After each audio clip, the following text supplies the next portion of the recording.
Hey, so here's something crazy to think about. If you are using gross margin as one of your main variables that you track in your physical products business, you're probably losing out on somewhere between 15 to 35% of your potential profit that you could have. In other words, you're making 15 to 35% less than you should be because you're tracking the wrong number. And in this video, I'm going to walk you through what number you should be tracking, what number you shouldn't be tracking, and how to kind of bridge that gap and get yourself a little bit extra margin so that you can have more profit, better cash flow, all the things that we want in this business. So before we dive in, just in case you don't know me, my name is Jeremy Reeves. I am the CEO and founder of ScaleAdvisors.com. I am the author of the #1 best-selling book, The Scalable Profit Model. And with that said, let's jump in. So again, most people there are kind of two camps. There's the camp of the people who are well, I guess there's three camps. There's first camp is people who are using gross margin to track, and they know their gross margin numbers. Middle camp or second camp is people who don't even know any of their margin, right? They don't know anything about how much money they keep per unit sold. And then the third one is the people doing correctly, which is that they are tracking their contribution margin, not their gross margin, but their contribution margin. And so let me explain the difference between gross margin and contribution margin, and why I've never understood why people have been told to use gross margin, because to me it doesn't make sense, right? Because it doesn't actually include all the costs that have to be incurred to deliver the product that you sell. All right, so um, contribution margin is basically the revenue minus all variable costs associated with delivering that product. All right. Gross margin doesn't include all of those things. It's like, sometimes COGS, fulfillment, whatever. But a lot of times it's missing a lot of stuff. It's missing a lot of the nitty gritty things on fulfillment. It's missing things like licensing fees. It's missing things like if you have any per unit labor, which isn't super common in physical products, but it can be in some cases. It's not breaking down zone shipping and things like that. It's not looking at like returns, chargeback fees, all that kind of stuff, right? So there's a lot of things that it misses, right? It's really more, gross margin is really more about the product costs, whereas contribution margin includes all of the variable costs associated with delivering your product. And if you're trying to use this number to make decisions on like what SKU is profitable, what's not, what price point do we have to be at for this to meet our margin target, so slightly important decisions, right? Uh, you have to know what your all-in cost is, and gross margin just simply does not give you that, whereas contribution margin does, because it includes everything. Okay, so a couple of the things that people miss, right? So obviously your cost of goods sold. So like, what does it cost you to create the product itself? All right, the all-in cost for that. Shipping and fulfillment, right? And when you're doing shipping and fulfillment, you always have to make sure that you're including everything, right? Not the shipping fees, but everything, right? So packaging, inserts, tissue paper, or whatever, whatever stuffing, the per pick costs, everything that goes into that, right? And if they give you like a per pick cost of like $1.50 plus 10 cents, make sure you're figuring out what those costs are per SKU, right? For each individual thing, so you can track it all. All right. You're thinking about things like zone shipping. So what does it cost you? What does it cost to ship to this state or to this state or internationally, right? A lot of times in the United States, depending on how you set your shipping up, right, you might just do like a blanket, here's our average price, and so we're going to base our shipping based off that. But a lot of people don't factor in international, right? You should have different fees for international to cover your costs and give you the same margin as you have with the United States, right? A lot of people are actually losing money because they don't factor these things in, right? Import duties and tariffs, all of your returns and exchanges and everything that goes along with that. So for example, return shipping. You have to know what that is. You have to know any restocking fees, any if they're disposing of your products, those fees. You have to factor in chargebacks and all the fees that come along with those, payment processing fees and all of the fees that come along with that. So, like even the gateway fees and everything else that comes along with that. If you have, let's just say that you have uh, influencers and they get a percent, right? And so you're doing like um, acquisition, but then let's just say that an influencer you have to give them whatever 2% or something, whatever your deal is with influencers or with people that are like figureheads of your business, right? Or like the face of your business. If you're doing any licensing fees, stuff like that, have to factor those in. If you're doing on the labor side of things, you might not include salaries because they would typically go into like an overhead, fixed cost overhead. But if you have a marketing team and they get a percentage of revenue, that has to be factored in, right? Copywriters, CMOs, like all this stuff. If you're doing any consultants things, like like I sometimes do deals where I'm getting a percent of whatever it is, contribution margin or revenue or profit or whatever it is, that has to be factored in, right? So all of this stuff that has to be factored in, and so many people miss it, right? So I always talk about this, this one client that I had, and if you've listened to my content, you may have heard the story several times, but it's just such a good example of this, right? Because most people, when they do this, they're off by, we'll just say, I don't know, 5 to 10%, right? They think they're like if they're going on their gross margin and they're making decisions on that, maybe that's 55%. But then if you actually factor in everything, it might be 45%, right? Well, in most cases, in a physical products business, a 10% difference, like a 10-point difference like that, or sorry, actually, that'd be actually be more closer to 20 point. The difference between like 50, like if you went from 55 and then your actual margin was 50, right? Let's just say that was the case, and you thought that you were going based on gross margin, and that was 55%, but then you do all the math, and your contribution margin is 50%. Well, that's a 10% difference, right? In most cases, that's about a 50% difference in profit. I'm just going to let that one sink in for a sec, because that may have stung. That would be a 50%, or sorry, a 50% difference in profit just by having a 10% difference in what you think is the cost versus what is the cost. Okay.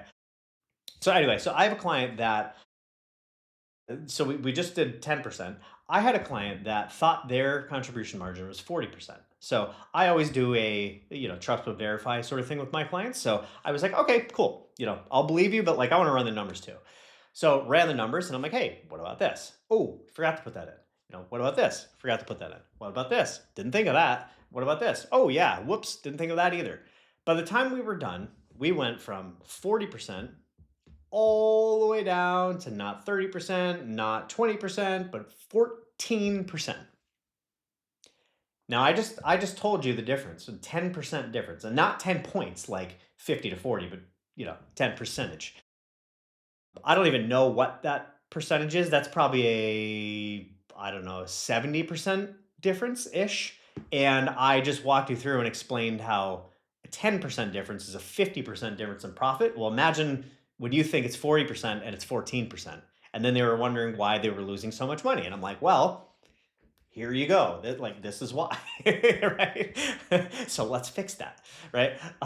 So what's crazy is that that's not rare, right? I say that story a lot because it's such a big difference, right? That was definitely one of the more severe ones. But I'm telling you, in most cases, when I say to a client, like, what's your contribution margin? They say, I think it's about 65%. And then we do the math, and it is not uncommon for it to be 50% or 45%, right? After they do that.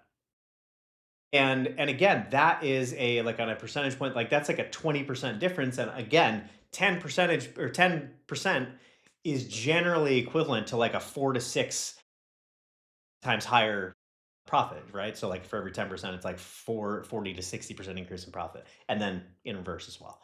Right. So crazy. There's also a statistic in the DTC world that 62% of DTC SKUs are not Profitable. Now, I want you to think of how many SKUs that you have. Let's just say that you have 10 SKUs in your business. That's just going based off stats. That means that 6 out of 10 of those products that you have are not profitable. All right. And what's crazy too is if you layer in, well, actually, before we get into that, let's go over like why that happens. Okay, the biggest reason that that happens, right, where people are so off on their contribution margin, is because they're looking at things on a brand level and not a product on like a per unit or per product level. So what that means is a lot of people will know their gross margin or their contribution margin because they look and they'll look back at whatever last year, last 3 months, whatever it is, and they say, "Oh, we made $100,000 revenue, and we'll go contribution margin on this one. We had 50,000 in variable costs. Therefore, our contribution margin is 50%." Okay, cool. It's good to know, right? It's good to do some modeling with that, right? It's a good number to know what it is on a company overall level. But when you break that down, that's going to be different for every single product and every single SKU that you have.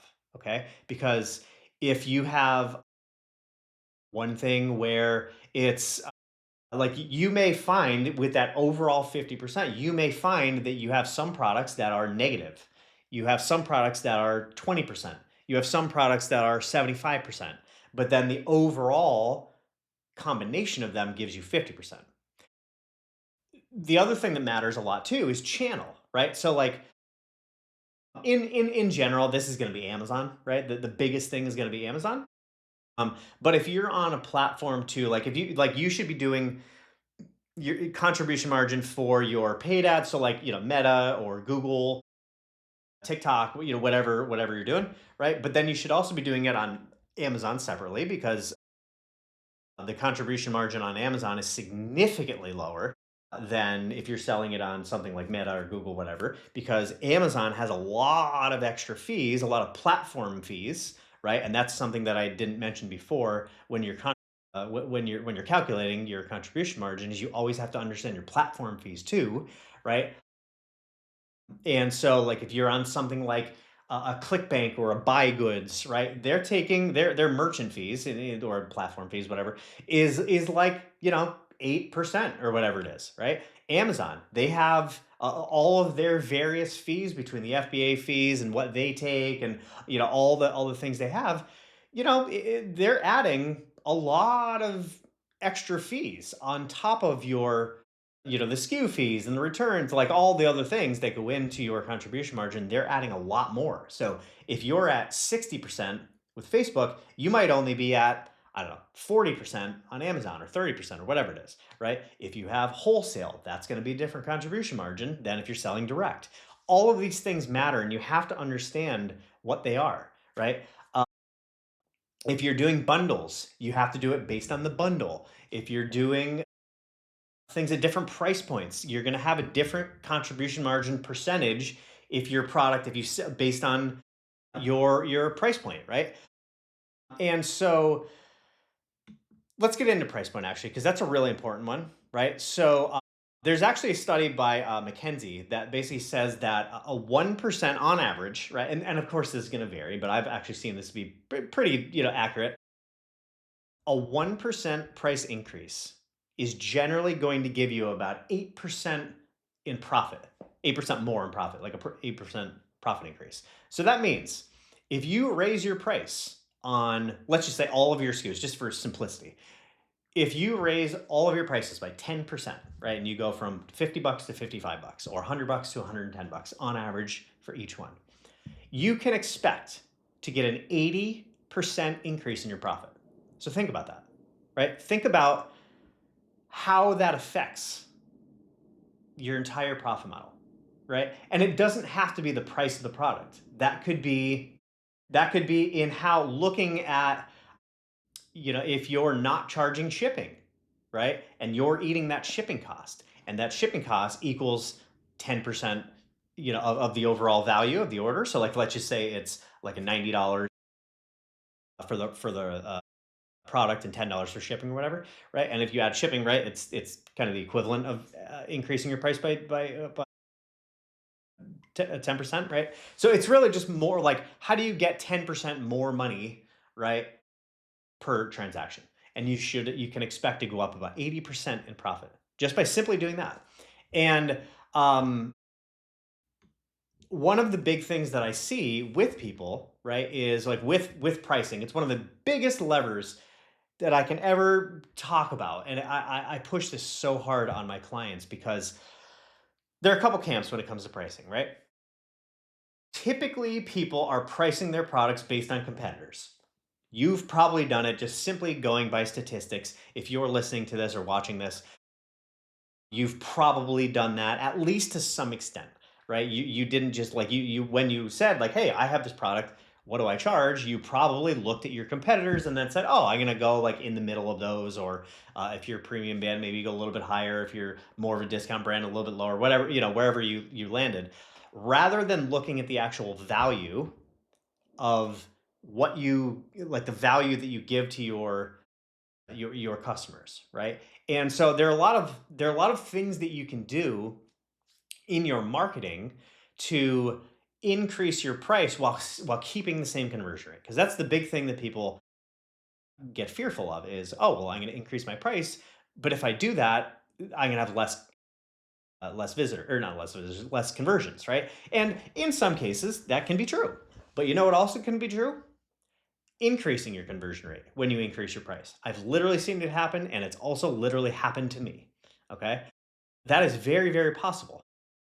It's also very possible to improve your marketing, improve on your, like in your sales copy, in your videos, in anything that you're doing before the sale happens.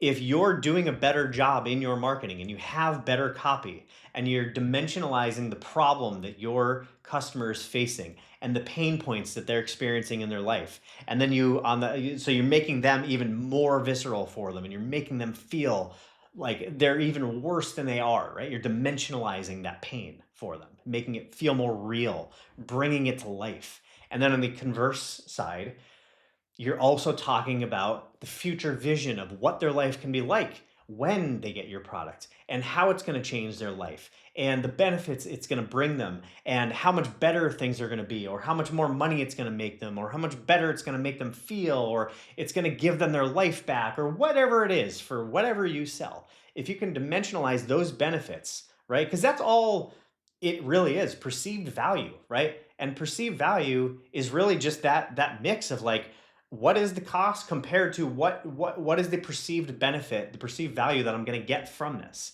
right? So if you raise that perceived value, you can raise the cost at the same step, right? So if you, let's just say you raise the perceived value by 10%, well, you can raise the cost by 10% as well, keep the same conversions, but keep more profit. You see how that works, right? There's a lot of levers that you can do when it comes to pricing. Um, the I guess bad thing about this, or the thing about this, right, is that this also works in reverse too. So if you decrease your price and you go from let's just say $100 to $90 or whatever it is, you can also expect to decrease it by by around the same amount. So like in the same thing, you went up 80%. Well, if you decrease your price, you can go down 80%, right? So the that comes really strongly into play when you're doing promotions. Okay. And I talk about this all the time. I'm a huge promotion guy. I love doing promotions. I have promotions that have crushed it for my clients. I had one client that we did a promotion for him, and his typical, if he did a promotion, he'd make, whatever, 10, 20 grand or whatever. And I set up this promotion for him that I now teach all my students, that we made $150,000. And and that was by like lunchtime that day. I think it was 147 that it stopped at. And the only reason that we didn't make more was because we sold out of all the product on his website. And then halfway through the promotion, we had to literally switch the link to go to his Amazon. And we sold out everything on Amazon too. That's what happens when you have a really good promotion. Okay. And we didn't decrease the price. Okay. I want to make that very, very, very clear. We did all that and we did not decrease the price. Okay. You can do that. You can have promotions, right? Like you can do the math, but like if you're decreasing, I can't do the math off the top of my head, but if you decrease it 30%, you're probably going to have to sell about three-ish times more, like three times more volume just to break even on a profit basis. So think about that. The next time you run a promotion, run your actual unit economics and understand what that looks like, because so many people in this space do promotions and I mean that is in the DTC world. Every promotion that I see as a consumer, almost everyone that I see is a discount on the price. And I'm telling you, you can do so much better on a profit basis, which is all, is really the main thing that happens.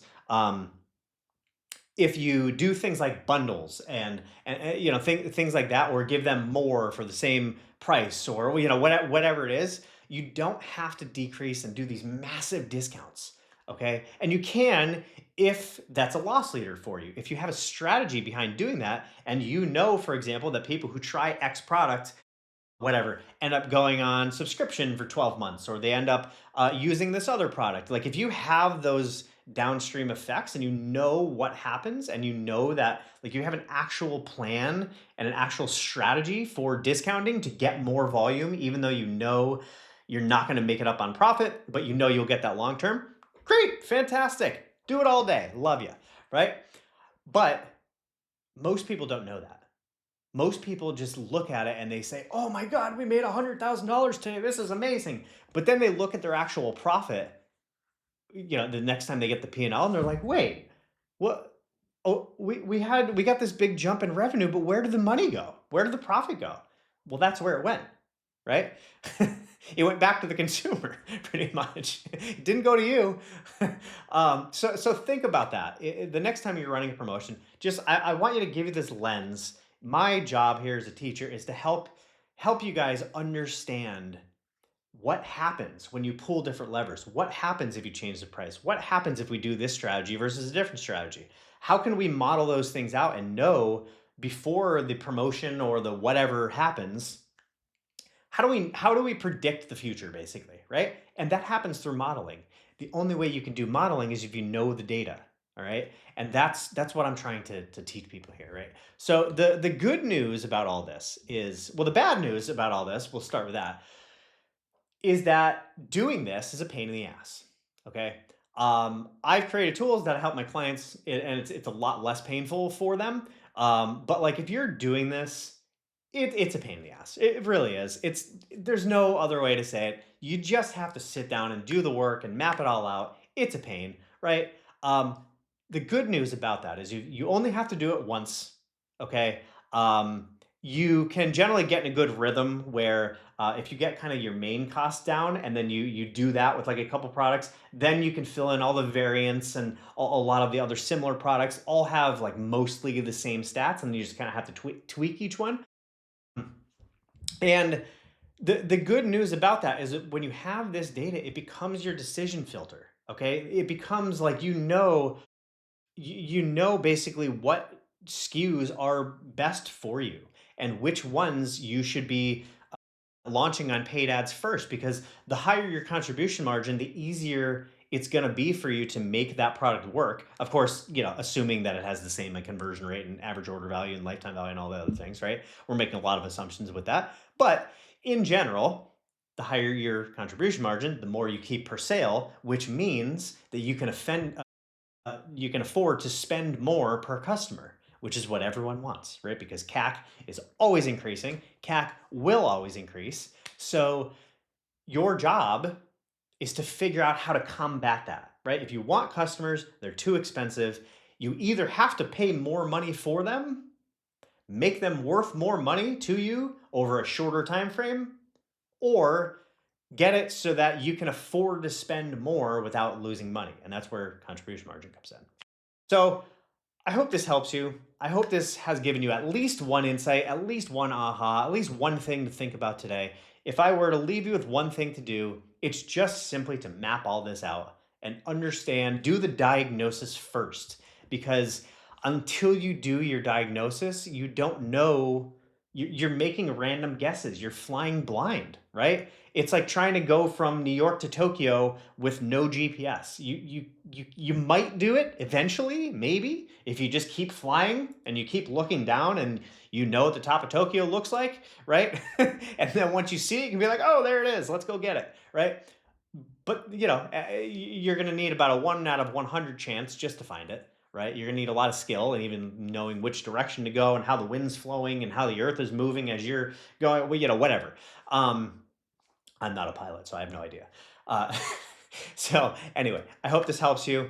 If it did, like, subscribe, share, comment, all the things, right? And yeah, this is really, really, really important. It's don't watch this and then just go back to your day-to-day life. I'm telling you, you can make such small changes in contribution margin, and the leverage on it is insane. So please utilize it. Do this for your business. Hire me if you want more help, you want to go deeper on this, and you want more profit, more cash flow in your business.